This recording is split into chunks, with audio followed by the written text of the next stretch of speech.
معارف و حقائق الہیہ کی الہامی دستاویز فتوح الغیب۔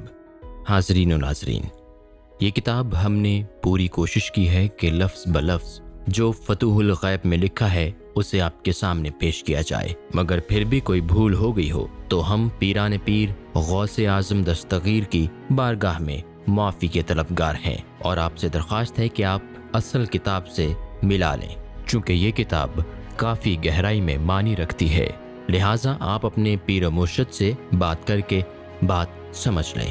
صوفی سما محنت کر رہا ہے کہ بزرگوں کی کتابوں کو آڈیو بک میں تبدیل کیا جائے تاکہ اس تیز زندگی میں اس سے کوئی فائدہ حاصل ہو سکے۔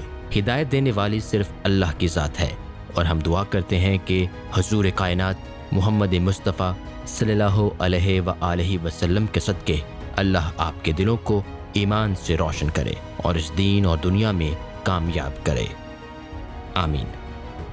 اعوذ باللہ من الشیطان الرجیم، بسم اللہ الرحمن الرحیم۔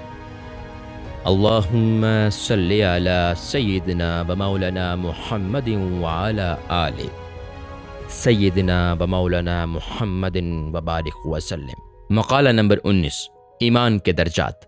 حضرت قطب ربانی نے ارشاد فرمایا، اگر تو اللہ تعالیٰ کی رحمت سے مایوس ہونے لگے تو سمجھ کہ تیرا یقین و ایمان بہت کمزور ہے، ورنہ اللہ تعالیٰ نے اپنی شرط اطاعت کے ساتھ مومن سے جو وعدے کر رکھے ہیں ان کی خلاف ورزی وہ ہرگز نہیں کرتا، اور جب تیرے دل میں یقین و ایمان محکم ہو گیا تو اللہ تعالیٰ تجھے یوں خطاب فرمائے گا، آج کے دن سے تو ہمارا محبوب و مقرب ہے اور ہماری رحمتیں تیرا استقبال کرتی رہیں گی۔ یہ خطاب تجھ سے بار بار ہوگا، اور پھر تو خدا کے برگزیدہ بندوں میں سے ہو جائے گا، اور درجہ ایمان پر تیرا کوئی ذاتی ارادہ و مطلب باقی نہ رہے گا، اور تو ارادہ الہی کی موافقت ہی میں روحانی سرور محسوس کرے گا۔ اب تو اللہ کے سوا تمام دیگر چیزوں سے بے نیاز اور بے رغبت ہو گیا، اور شرک کی تمام آلائشوں سے محفوظ۔ اب تجھے اللہ کی طرف سے رتبہ تسلیم و رضا عطا ہوگا، اور اس کی حمایت و خوشنودی کا تجھ سے وعدہ کیا جائے گا۔ اللہ تعالیٰ کی ظاہری و باطنی نعمتیں تیرے لیے بسیط ہو جائیں گی۔ بعد ازاں کلام اللہ کے علوم و معرفت تیری چشم بصیرت پر بے نقاب کر دیے جائیں گے، اور تو ان کی روشنی میں اللہ تعالیٰ کی ذات و صفات کا مشاہدہ کرے گا۔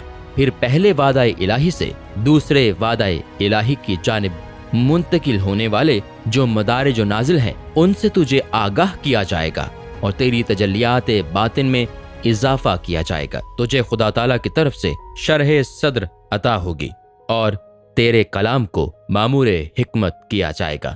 پھر تجھے دنیا و عقبہ میں جن و انسان کی تمام مخلوقات میں محبوب و محترم بنایا جائے گا، کیونکہ اللہ کے اتباع سے تو نے مخلوق کو مطیع کر لیا۔